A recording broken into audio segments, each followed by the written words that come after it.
하나님 말씀 사도행전 7장 25절 말씀입니다. 그는 그의 형제들이 하나님께 자기의 손을 통하여 구원해 주시는 것을 깨달으리라고 생각하였으나 그들이 깨닫지 못하였더라. 아멘. 모세하고 이스라엘 백성은 서로 상반된 모습을 보입니다. 모세는 자신의 일생을 하나님께 드리고 올바른 선택을 하게 되지만 이스라엘 백성은 정반대되는 행동을 하는 것입니다. 전혀 두 사람이 같은 사안을 두고 다른 면을 바라보고 있는 것이고요.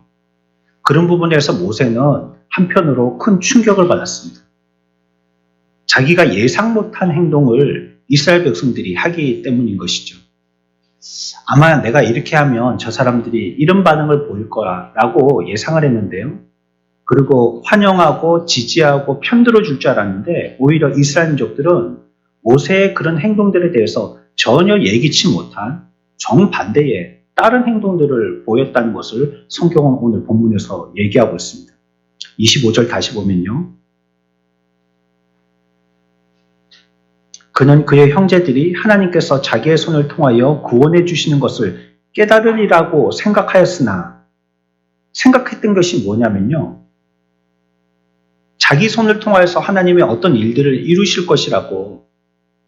그래서 그들에게 그렇게 표현하면 이스라엘 민족들이 그런 뜻이구나 하고 자기가 자기를 통하여서 구원하려고 하시는 하나님의 구원을 이들이 알게 될 거라고 생각을 했는데 오히려 뒤에 가서는 뭐라고 얘기하고 있냐면 그들이 깨닫지 못하였더라라고 얘기하고 있어요. 못 깨달았더라라고 얘기하고 있습니다. 그들이 모세에게 행한 이와 같은 행동 있죠. 깨닫지 못했던 것.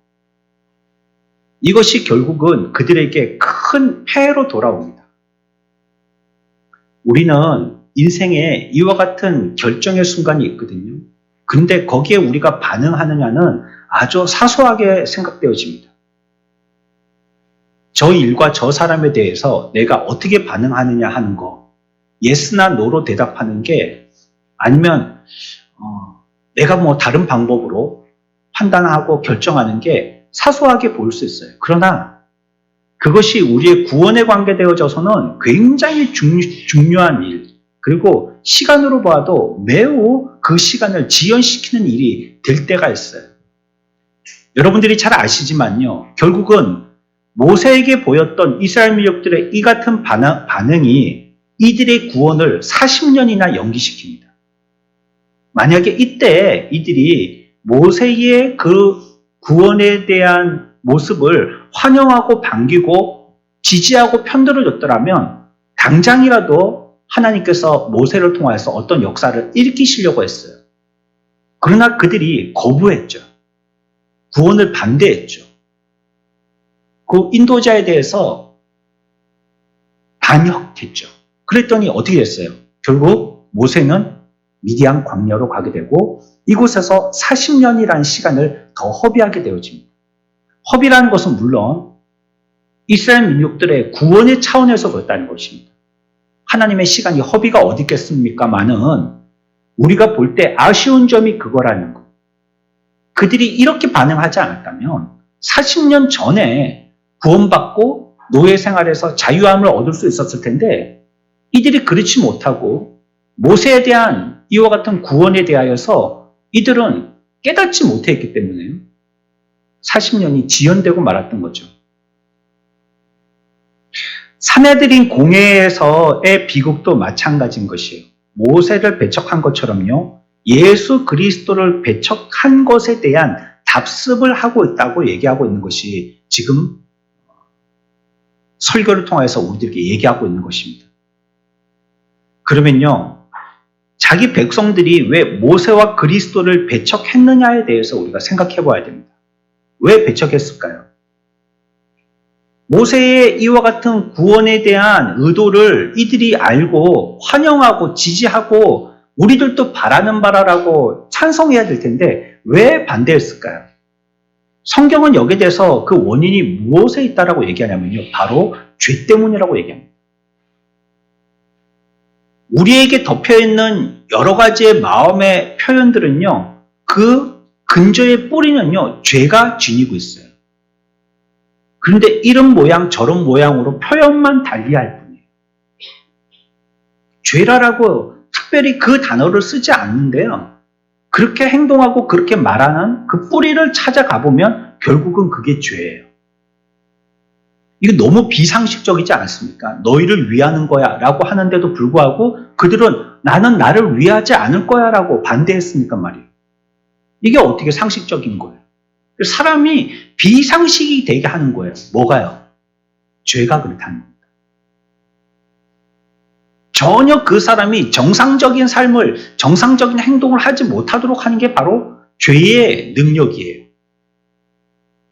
예수 그리스도께서 십자가에 죽으신 것은요, 오로지 그분이 죽으시고 부활하셔야지만이 인간을 마귀와 죄와 악과 지옥의 권세로부터 건져낼 수 있는 유일한 길이 되기 때문이었습니다. 그분이 아니고는, 그 십자가의 죽음이 아니고는 다른 길이 없기 때문이었었어요. 그러면 우리가 왜 예수님은 십자가에 죽으셔야 했는데요? 라고 질문해 봐야 되는 거예요. 그래서요, 구원을 알기 위해서는 반드시 죄와 악의 문제를 깨달아야 합니다. 우리가 이 시간에 다른 주제를 가지고 얘기할 수 있어요. 뭐 행복이라든지, 뭐 은혜라든지, 뭐 충만이라든지, 여러 가지의 주제로 가지고 생각해 볼 수 있습니다. 근데 우리에게 가장 당면되어진, 우리가 지난 시간에 살펴본 대로 그들의 때 있죠. 지금 노예 생활의 때, 그리고 그들을 구출해야 되는 그러한 아주 긴급한 때, 이때 또한 우리들에게 그때, 이 구원의 때에 우리에게 절실히 필요한 것이 무엇이냐면 바로 이 죄와 악에 대해서 깨닫는 것이에요. 그래야지 이 때를 통해서 우리는 구원을 얻을 수 있기 때문이에요. 그래서 오늘 우리가 읽었던 본문 한 절에서는요, 죄와 이 악이라는 것이 인간의 마음하고 정신에 어떤 해악을 끼치는지를 잘 보여주고 있는 것입니다. 우리를 어떻게 만드는 것이냐, 우리를 어떻게 변질시키고 우리가 얼마나 비정상적이 되도록 만드는 것이 이 죄와 악이냐를 보여주는 것입니다. 첫째 우리가 먼저 생각할 것은요, 이 죄와 악은요, 바른 생각을 하지 못하도록 만듭니다. 바르게 생각하지 못하도록 만든다는 거예요. 인간이 죄짓고 제일 큰 타격을 입은 것이 뭐냐면요, 우리의 마음입니다. 왜냐하면 하나님께서 주신 가장 큰 선물이 이 마음이라는 독창성이거든요. 정신이라든지 이성이라든지 이해라든지 판단이라든지 이거 하나님으로부터 부여받은 것인데요. 이것은 전부 다 하나님의 형상의 일부분으로서 우리들에게 주신 하나님의 크신 선물이에요. 짐승에게는 없죠. 짐승은 이해해보거나 뭐 정신이 있다거나 판단해본다거나 이성적으로 한다든지 그렇지 않습니다. 그냥 본능적으로 하든지, 식물은 더더군다나 해도 그것을 행동으로 옮길 수 없으니까요. 그러나 유독 인간들에게는 이것을 부여해 주셨어요. 그런데 이게 죄를 지으면서 가장 크게 타격을 받게 되어진 거예요. 가장 큰 문제를 잊게 된 거예요. 우리 가운데에 안 좋은 세포가 자라게 되면요, 그 세포들이 어디에 가서 들러붙냐면 우리의 장기 중에서 치명적인 장기에 가서 들러붙습니다.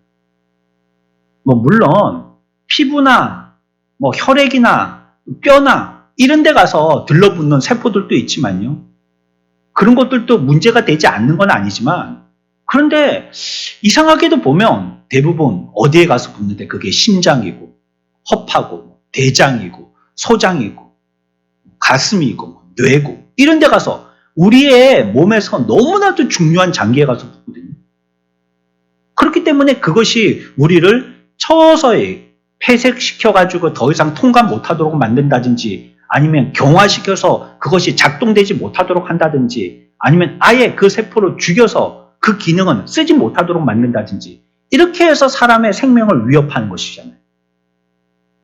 악의 세포가, 나쁜 세포가 우리 몸에 들어왔을 때 우리의 장기에 치명적인 부분의 장기에 붙어서 영향을 주듯이, 사탄 마귀의 이 악과 죄라는 것들도 우리의 영, 우리의 인간의 영에 들어왔을 때 어디에 가서 작용을 하냐면 우리에게 가장 치명적인 부분에 가서 작용을 하는 거예요. 그게 우리의 마음이고 정신이에요. 여기에 한번 타격을 받았다 하면요. 크게 손해를 보기 때문이에요. 여기에 타격을 받아서 유익을 보지는 못하기 때문이에요. 그러니까 마귀가 공격하는 것도 어디에다가 타격을 주겠어요? 거기 타격을 주는 겁니다. 하나님의 형상, 이성, 이해, 판단, 정신 이런 데 타격을 주는 것입니다. 인간이 이런 것을 갖고 있었기 때문에요. 세상에 만물을 하나님이 지으시고요. 하나님이 지으셨지만 이름은 하나님이 짓지 않으셨잖아요. 누가 지었습니까? 이름 지은 사람은 따로 있어요. 그게 아담이거든요. 아담이 다 이름을 지었어요. 그 어떻게 사자 보세요. 사자. 뭐 우리나라 말로 사자를 번역한 거죠. 사자를 고양이라고 이름 붙였다고 생각해 보세요. 사자를 볼 때 고양이다. 이렇게 좀 이상하지 않아요, 뭔가? 사자라고 이름 붙이니까 딱 저게 사자네. 호랑이라고 이름 붙이니까 저거 딱 호랑이네. 호랑이에게 강아지 이렇게 이름을 붙여보세요. 이 좀 호랑이를 부를 때 강아지라고 부르면 좀 이상하지 않아요, 뭔가? 그게 적절하게 그 이름을 딱딱 붙인 게 아담이잖아요. 근데 그게 하나님의 형상을 입은 인간이기 때문에 그 독창성 때문에 해낼 수 있는 그런 작업이었거든요. 하와가 마귀에게 시험받는 장면에서도요. 하나님은 하와에게 뭐에 말했냐면요. 감성에 얘기한 게 아니고요. 이성과 이해력 그리고 기억력에 얘기한 거예요. 하나님은 아담을 통하여서 아담에게도 그렇게 전달했고요. 전달받은 아담도 하와에게 그렇게 전달한 거예요. 이해력에, 그 사람의 이성에, 기억력에 전달한 거예요. 근데 하와는요, 그 말씀에 대해서 자기에게 주신 하나님의 독창성, 이해력, 기억력, 이성, 이것으로서 받아들일 생각이 없었죠. 결국 하와는 어떻게 되고 말았습니까? 넘어지고 말았습니다. 그때부터 해서 인간의 이성이 삐뚤어지고 어두워지고 무뎌지고 하나님께서 의도하신 대로 작용할 수 없게 돼버리고 만 것이 된 것입니다. 오늘날 세상의 비그리스도인들이 자랑하는 것이 뭡니까? 그들에게 있는 이성의 능력 아닙니까? 지적인 능력이죠. 과학을 자랑하죠. 하루도 그걸 자랑하지 않는 날이 없어요. 뭘 만들었다, 무슨 전기 배터리를 만들었다, 무슨 자동차를 만들었다, 우리는 무슨 반도체를 갖다가 만들었다, 또 무기를 자랑하더라도 요즘은 무기가 그냥 대포, 총알 이런 무기가 아니잖아요. 첨단 무기들이거든요. 음속에 이상이 되는 속도로 날아가는 그런 무기들. 그리고 우주에서 싸울 수 있는 무기들. 그리고 보이지 않는 어떤 파동을 통하여서 싸울 수 있는 그런 무기들. 어떤 화학 수식을 통하여서 전개시킬 수 있는 무기들. 이런 무기들은 첨단 무기들이란 말이에요. 전부 다 그런 것들을 자랑합니다. 나라들마다도 어떤 나라가 선진의 나라면 이런 기술을 많이 갖고 있는 나라가 선진의 나라인 거예요. 하지만 성경은 세상에 대해서 뭐라고 얘기하고 있습니까? 로마서 1장 22절입니다. 우리 한번 읽어볼까요? 로마서 1장 22절 말씀입니다. 다 같이 읽습니다. 시작. 아멘. 어떻다고요? 자기들은 자기들 스스로를 뭐하다라고 생각한다고요? 그렇지만 성경의 대답은 뭐라고요? 어리석다는 것입니다. 에베소서 4장 17절 말씀입니다. 함께 읽습니다. 시작.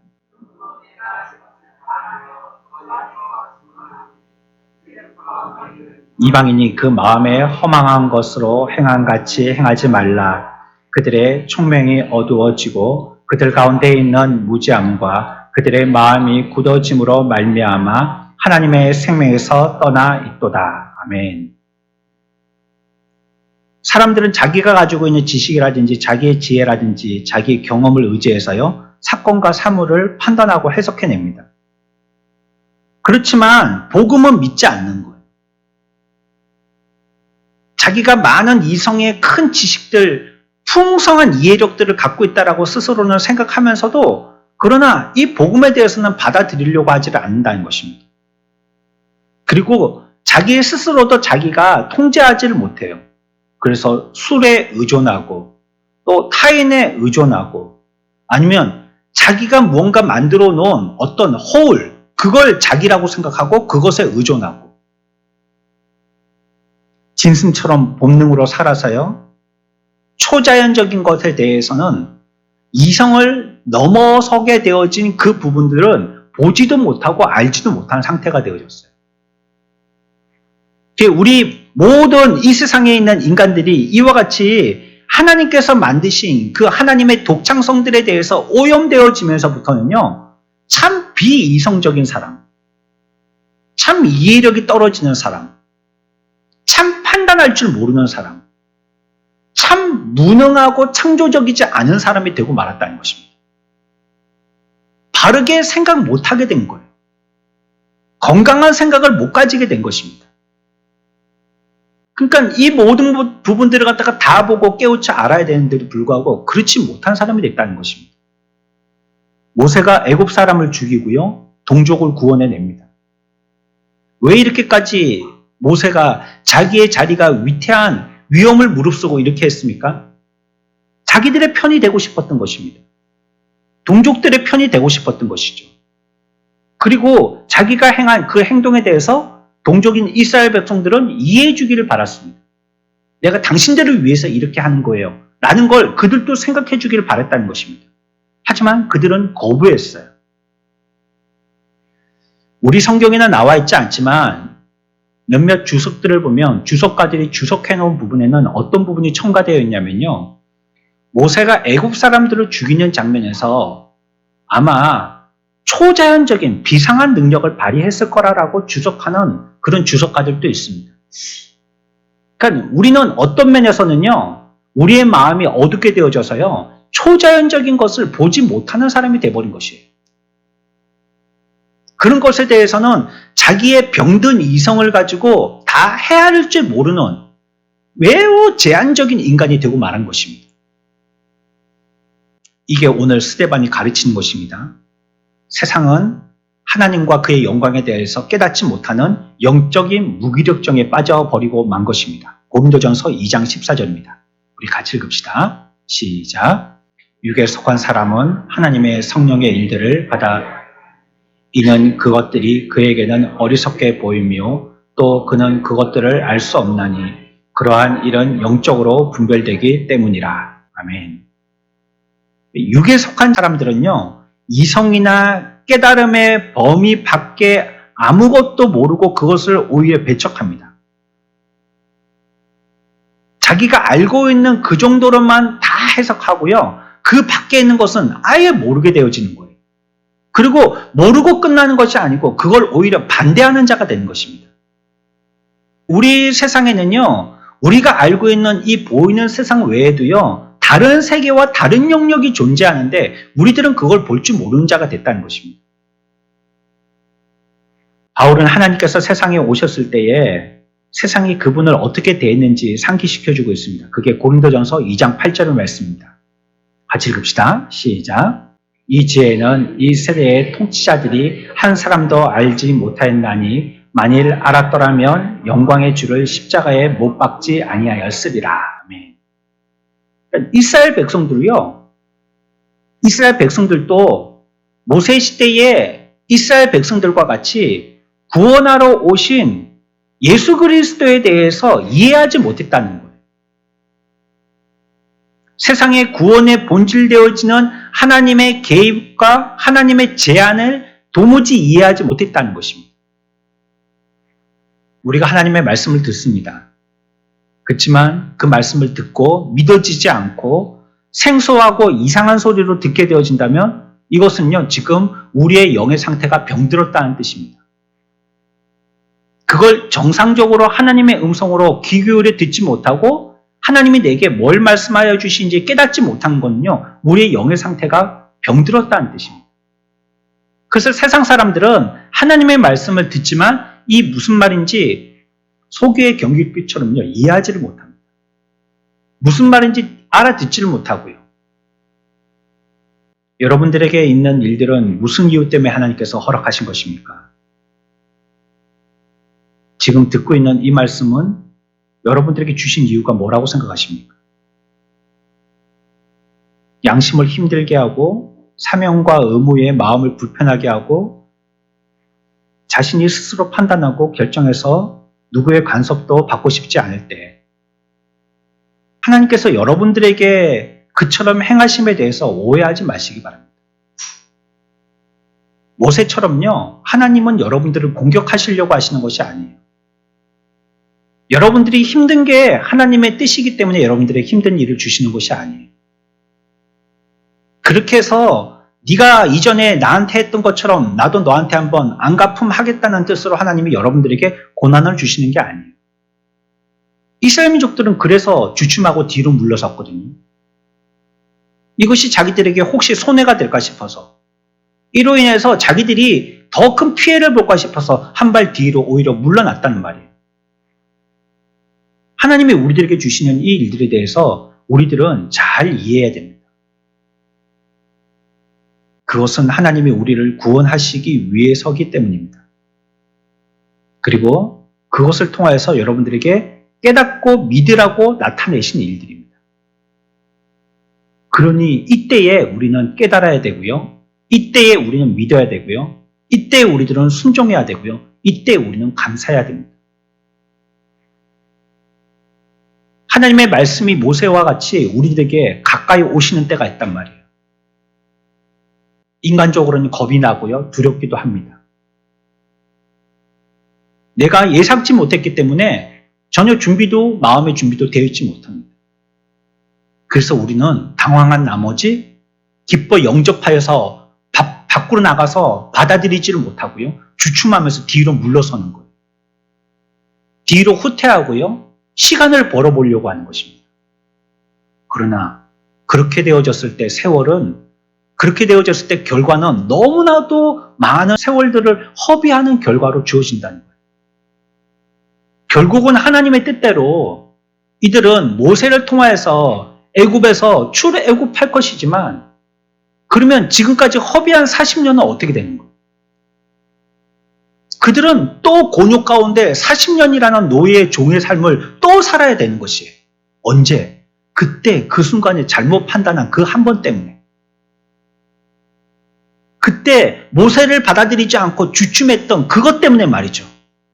40년이라는 세월을 허송 세월을 보내게 된 것입니다. 그래서 죄악은 우리들에게 뭘 못하게 한다고요? 바른 생각을 못하게 합니다. 바르게 생각하지 못하도록 하는 거예요. 여러분들의 이성을 절대적으로 신봉하면 안 됩니다. 내 이성은 이미 죄로 오염되었어요. 그 이성의 기능은 50%도 활용이 제대로 못하는 것이에요. 우리의 판단, 우리의 이해, 우리의 지적인 수준, 이 모든 것이 다 죄에 오염되어서요. 바르게 작동이 잘 안 되고 있어요.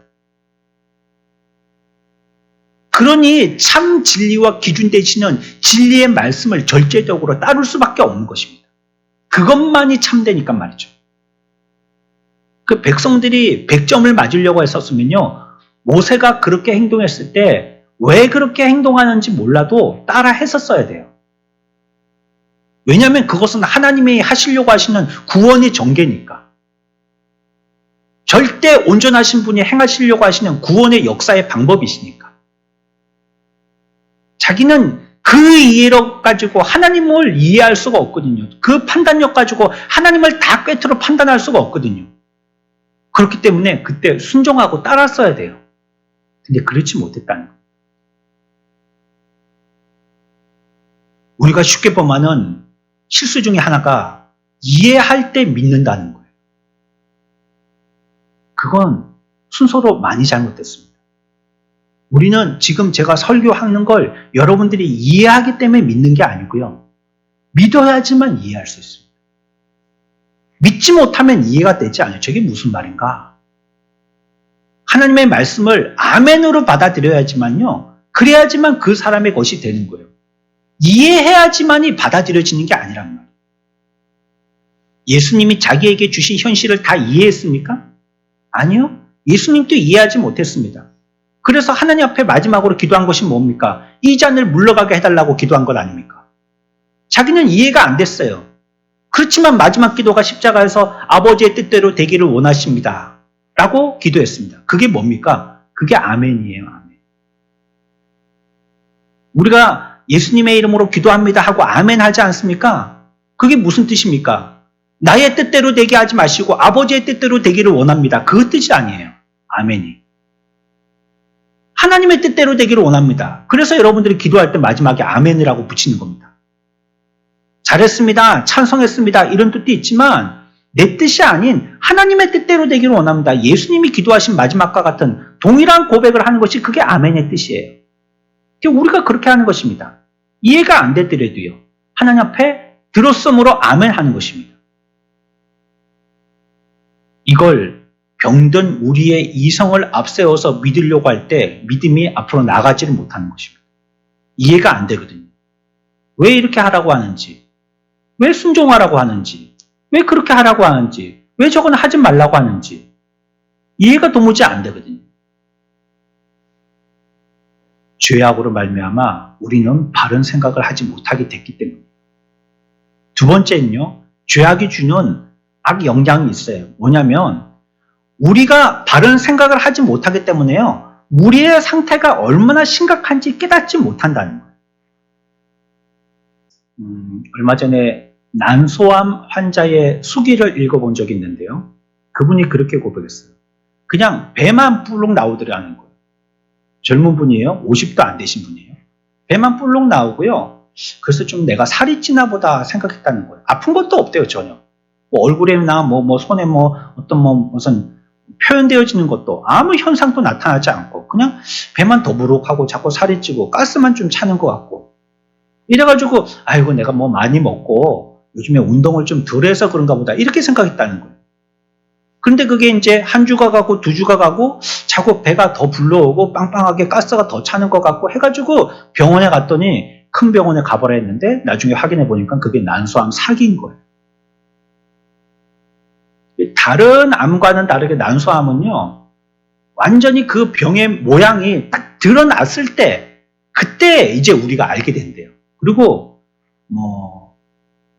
다른 암 같은 경우에는 뭔가 검사하거나 예방할 수 있는 것도 있잖아요. 주사를 맞아서. 근데 이 부분은 그런 게 없는 거예요. 표현되어져야만 아는 거예요. 그리고 이 특징이 한번 발병하게 되어지면 그 씨를 온몸에 다 뿌린다는 거예요. 뇌에도 뿌리고 간에도 뿌리고 허파에도 뿌리고 심장에도 뿌리고. 그래서 사기가 됐다면 온 데 다 퍼졌다는 뜻이라는 거예요. 그때 내가 건강할 때라도 그런 검사를 한번 좀, 우리는 건강검진 가운데 난소암 검사는 없으니까요. 내가 그때라도 한번 관심을 더 기울이고 병원에 가봐서 좀 정기검진을 받아볼 걸 하는 후회를 하는 그런 수기를 읽어보았어요. 이런 수기는 대부분의 이런 어떤 암 환자들의 보편적인 내용이기도 하지만 말이죠. 자기가 그렇게 심각한 상태인지 알지 못해. 그냥 더부룩하게 음식을 많이 먹어서 그럴 거라고 생각했다는 것이에요. 우리의 영적인 상태도 비슷해요. 내가 어떤 상태에 있는지에 대해서 심각하게 생각하는 사람들이 많지 않습니다. 우리를 어리석게 만드는 거거든요. 세상은 이성을 매우 강조하지만요, 결탄코 세상이 그렇게 썩 이성적이지 않다는 것이 참 모순적인 삶이에요. 과학을 얘기하지만요, 세상 사람들이 하는 일들은 정말 비과학적입니다. 과학을 얘기해서 과학 첨단을 갖다가 얘기한다면 전쟁이 어떻게 일어난다는 말이에요. 그게 제정신 가지고 일으킬 수 있는 거예요, 전쟁이라는 것이. 내가 버튼 하나로 사람을 갖다가 수만 명을 죽이는 건데 그게 어떻게 과학이고 그게 어떻게 이성이에요. 사람들은 그런 것들을 강조하면서도요, 전혀 비상식이고 비과학적이고 비이성적으로 행동한단 말이에요. 이스라엘인들은 스스로를 알았어야 돼요. 그들이 지금 노예와 속박의 억압 상태에 있었다는 것을 알고 있었어야 돼요. 근데 도무지 그거에 대한 심각성을 알지 못했다는 것입니다. 이게 수십 년이고 수백 년이고 지나오면서요, 그들은 그냥 노예화되는 것이 비슷하게 그냥 일반적으로 슬그머니 되다 보니까 이게 그냥 자연스럽게 생각했다는 거예요. 우리는 태생이 노예야. 이렇게 생각한 거예요. 우리는 원래 이렇게 애굽에 종살이 하는 그런 사람들이야. 우리 민족은. 이렇게 생각했다는 거예요. 처음에 그들의 기원이 어떻게 됐는지에 대해서는 전혀 기억을 못하고 있었다는 거예요. 그러면서 서로를 말이에요. 학대하고, 서로를 공격하고, 서로를 싸우고, 서로가 쟁투하고, 서로가 나누어지고 이러고 있었다는 거예요. 뭐가 중요한지를 모르고 있는 거예요, 이들이 지금. 이것이 죄로 말미암아 오늘날 세상이 처한 상태입니다. 세상은 오늘날 어떤 심각한 상태에 이르게 되었는지를 모르고 있어요. 우리의 상황에서 가장 심각한 문제가 뭔지를 몰라요. 그래서 끝없이 이스라엘 민족들이 애굽 사람들하고 서로 싸우고 자기 동족들하고 싸우고 모세가 가서 말려야 될 정도로 세상은 끝없이 분열하고 싸우고 있다는 말이에요. 우리나라만 보십시오. 남과 북의 이데올로기 싸움하고 있지 않습니까? 계속 서로를 공격해내고 있죠. 또 보수는 보수대로, 또 진보는 진보대로 정치적인 분열이 나왔죠. 마치 우리가 태어날 때부터 진보고 태어날 때부터 보수였던 것처럼. 또 영남, 호남 얼마나 지역색이 강합니까? 또 세대별로도 X세대, Y세대, Z세대, 이제는 MZ세대. 그리고 서로가 서로를 이해해주지 못한대요. 저들은 흑암의 세력이고 또 저들은 꼰대래요. 서로를 이해하려고 하지 않아요.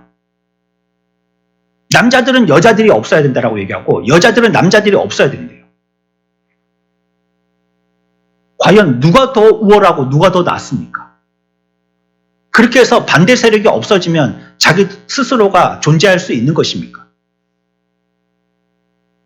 그런데 자기들끼리는 이 가운데 무엇이 중요한지를 알지 못하고요. 물어뜯고 자기들끼리 잘났다고 자기네들끼리만 똘똘 뭉치는 거예요. 우리의 울타리 밖에 있는 건 전부 다 이제는 다 적이에요. 이 정치학에서 나오는 거예요. 자기 울타리 밖을 전부 다 적의 대상으로 삼는 거. 이 정치하는 사람들이 하는 그런 학문의 내용에 있는 겁니다. 근데 우리가 전부 다 여기에 매몰돼 가지고요. 우리들도 서로 거기에 오염되어진 지식을 가지고 서로가 서로를 물고 뜯는 거예요. 우리는 스스로 끊임없이 어떤 구분을 만들고요. 그 구분 안에 자기가 섞여 들어가려고 합니다. 겉으로는 일치하고 교제해 보이지만요. 무대 뒤에 가면요. 싸우고 질투하고 쫓아내려고 안달들이에요. 어느 구분 가운데서도요. 자신들은 양보하지 않으면서도요. 자기들의 권리만을 철저하게 주장하죠. 지금 막 싸움하는 거 보십시오. 누가 양보를 합니까? 누구나 다 우리의 상태가 지금 영적으로 노예 상태에 있다는 걸 모르는 거예요. 이 심각성을 모르는 거예요. 서로 싸우는데 바쁜 나머지 모든 사람이 죄를 범하여서 하나님의 영광에 이르지 못했다는 이 단순하고 분명한 진리를 알지를 못하는 거예요. 우리의 이 상태가 본성적으로 사탄의 권세와 지배 아래에 있는 걸 우리는 알아야 됩니다. 우리가 지금 그것 가지고 왈가왈부할 때가 아니란 말이에요. 뭐 돈이 있는 사람이 없는 사람이니 뭐 배운 사람이니 못 배운 사람이니 남자니 여자니 뭐 이런 거 가지고 얘기할 때가 아니란 말이에요. 지금. 주님의 말씀을 잘 들어보십시오. 요한복음 8장 31절 말씀입니다. 같이 했습니다. 너희가 내 말에 거하면 참으로 내 제자가 되고 진리를 알지니 진리가 너희를 자유롭게 하리라. 그들이 대답하되 우리가 아브라함의 자손이라 남의 종이 된 적이 없거늘 어찌하여 우리가 자유롭게 되리라 하느냐. 아멘. 그들은 뭐라고 얘기한다고요? 우리는 언제? 어느 나라에도 예속된 적이 없다는 거예요. 우리는 자유자인데 뭘 자유롭게 해준다는 말이야? 우리는 태생적으로 자유자야. 이스라엘 민족들이 애굽의 노예 생활을 하면서 똑같은 생각을 했거든요.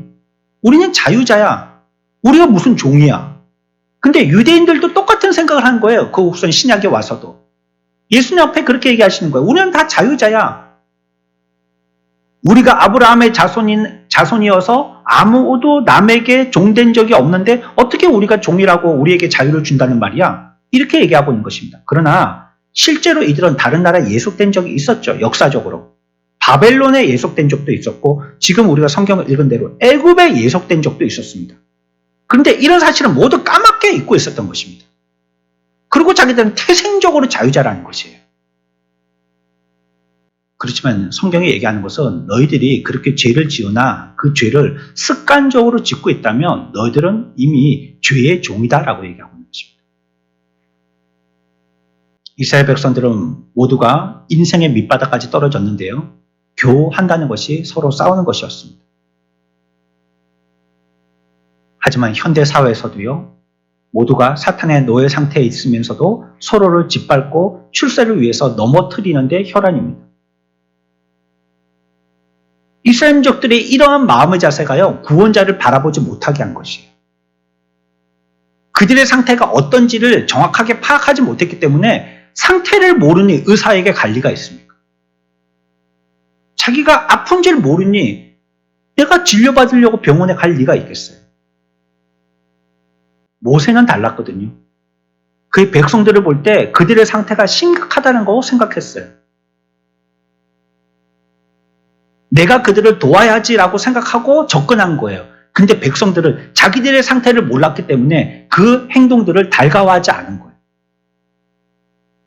그러니 모세에게는 어떻게 느껴졌겠습니까? 충격이고 좌절이죠. 물에 빠진 사람 구원해 주겠다고 나도 가쁜 숨을 갖다가 몰아쉬면서 바다에 뛰어들어서 그를 갖다가 헤엄쳐서 구출하려고 그러는데 그런 사람은 물에 빠진 자기는 오히려 내가 구출 안 받겠다는 거예요. 가라는 거예요. 내 구출하지 말고. 왜 괜히 이까지 와갖고 날 구출하면 물에 빠졌다가 떴다가 뭐 들어갔다 나갔다 이렇게 막 죽을 똥 살똥 지금 까딱까딱 하지만 뭐 나 구원하지 말라는 거 왜 날 귀찮게 하느냐고. 이러고 있으니 구출하러 간 사람이요. 구조대가 얼마나 당황스럽겠어요. 이 뭐야 이거 지금. 그러나 모세의 이 모습은요. 예수님에 비하면 희미한 거울과 같은 것입니다. 마가복음 6장 6절입니다. 같이 읽습니다. 시작. 아멘. 그들이 믿지 아니함을 어떻게 했다고요? 이상히 여기셨다는 거예요. 왜 그들이 믿지 않느냐 말이에요. 그 이상한 거다고 생각하신 거예요. 어째 사람들이 이렇지? 그들에게 지금 절실한 것은 이 죄의 문제를 해결하는 것인데 왜 거기에 대해서 구원하려고 생각들을 안 하는 거지? 이상한 겁니다, 지금. 그들에게 심각한 문제는 이 문제인데 이 문제를 갖다가 헤쳐나오지 못하고 그 속에 매몰돼 가지고 그 위에 쌓여있는 먼지구덩이 그걸 귀하다라고 생각하니까 하나님이 보실 때 이거 참 이상하다 싶으신 거예요. 위대한 정치인이 유세한다고 창원의 이 지역에 온다면요. 유명한 스포츠 스타나 연예인이 이곳에 온다면요. 우리는 몇 시간을 기다려서라도 아첨을 하고 찬사를 보내면서 그를 맞이할 겁니다. 그런데도 우리는 하나님이 우리를 구원하시겠다라고 찾아오셨지만 그럼에도 불구하고 우리는 그분을 알아보지 못하는 겁니다. 죄가 우리를 어둡게 해서요. 우리의 심각성을 깨닫지도 못하게 하고 그분이 구원자인 것을 이스라엘 민족들이 모세를 알아보지 못했듯이 알아보지 못하게 만드는 것입니다. 결국 주님은 그들에게서 발길을 돌리시죠. 사람들은 한 사람이 다른 사람의 죄를 짊어지고 없이 할 수 있는 오직 예수 그리스도만이 우리의 메시아라는 말을 이해하지 못하는 겁니다. 자신의 죄 문제가 너무나도 크고 위중하고요. 거룩하신 하나님께서 반드시 죄를 벌하실 것이기 때문에요. 이 문제를 해결하지 않으면 안 된다는 것을 우리들은 깨닫지 못하고 있을 때가 많습니다. 하나님은 이 죄의 문제를 그냥 넘어가지 못하시거든요. 죄를 벌하지 않을 수가 없는 거예요. 하나님의 모습이 그런 분이시기 때문에요. 죄에 대해서 그냥 우리를 못 본 척하고 지나갈 수 없는 거예요. 히브리서 9장 22절에 뭐라고 얘기하고 있습니까? 피 흘림이 없으면 사함이 없다라고 얘기하고 있거든요. 누구든지 피를 뿌려야 되는 거예요. 그래야지 지나갈 수 있지. 그 앞에 죄가 있는데 아무 피도 없이는 그냥 지나갈 수는 없다는 거예요. 하다못해 짐승의 피라도 뿌려야지만 지나갈 수 있는 거예요. 여러분이 이해되지 않는다고 말할 때요, 그것은 나는 죄인입니다 라고 고백하는 것과 같은 말입니다. 하나님이 내게 왜 이런 윤리를 주셨는지 모르겠어요 라는 말은요, 나는 죄 가운데 빠져 있습니다 라는 고백과 동일해요. 이해가 되지 않는 이유는요, 마음의 눈이 멀었기 때문입니다. 우리에게 가장 중요한 것이 있습니다. 그것은요, 여러분들이 생각하는 세상의 그것이 아닙니다. 우리에게 진짜 중요한 것이 있어요. 우리에게 정말 귀한 것이 있단 말이에요. 이게 정말로 지금 긴급하게 빨리 해결해야 될 것이 있단 말이에요. 지금 여러분들이 해결하려고 하는 그게 아닙니다. 그거 별로 심각한 것 아닙니다. 그 지나가도 뒤에 가도 행할 수 있는 거예요. 지금 우리에게 주신 기회는요, 육에 속한 것을 갖다가 읽지 않으려고 몸부림치는 그런 시간들이 아닙니다. 그렇게 허배하라고 주신 시간들이 아니에요. 여러분들의 영적인 상태가 얼마나 심각한지 여러분들 알고 계십니까? 어떤 사람은 영적인 사기에 이르는 사람이 있거든요, 지금. 우리의 몸은 죄로 말미암아 도무지 이제는 손쓸 방법이 없는 사기에 이른 몸이 되었단 말이에요. 우리에게 남은 시간은 얼마 남지 않았습니다. 그럼에도 불구하고 우리들은 영을 위해서 손해볼 생각을 안 하고 여전히 육을 위해서만 살아갑니다. 여러분들의 결정은 단순하게 얼마나 몸이 편하고 얼마나 물질의 손해를 보지 않고 내 마음이 좋은가의 정도가 아님을 기억해야 합니다. 내가 기뻐하는 것이 최선이 아니라는 것을 아셔야지 돼요. 이 일이 영적인 발판이 되어서요, 방어하고 승리할 수도 있고요, 반대가 되어진다면요, 이 신중해야 될 중요하고 중차대한 문제들을 우리가 잘못 해결하게 되어지면 본진까지 후퇴하고 이 전쟁을 완전히 지고 만다는 것을 아셔야지 돼요. 보이는 그것에 있는 게 아니란 말이에요. 이면에 있는 영적인 상태, 나의 영의 문제라는 말이에요. 지금이 얼마나 중요한 순간입니까? 그래도 돼, 그래도 돼. 우리가 믿음을 얘기하고 신앙을 얘기하지만 지금 이럴 때에는 내 생각대로, 내 판단대로 해야 돼. 지금은 믿음을 가지고 판단할 때가 아니야. 말씀을 적용시킬 때가 아니야. 그냥 이거는 내가 손해보지 않게 하면 돼. 내가 그냥 편하게 하면 돼.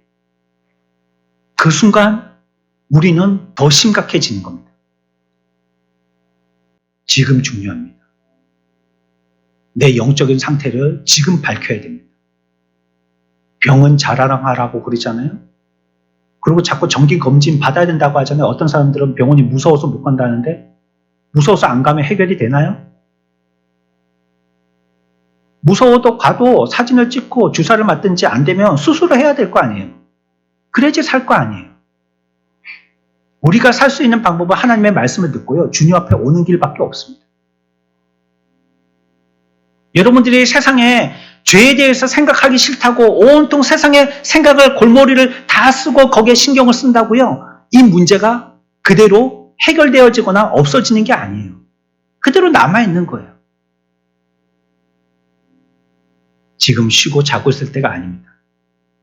내일을 한다고 미룰 수 있는 많은 시간과 기회가 없습니다. 여러분들의 상태를 각성하십시오.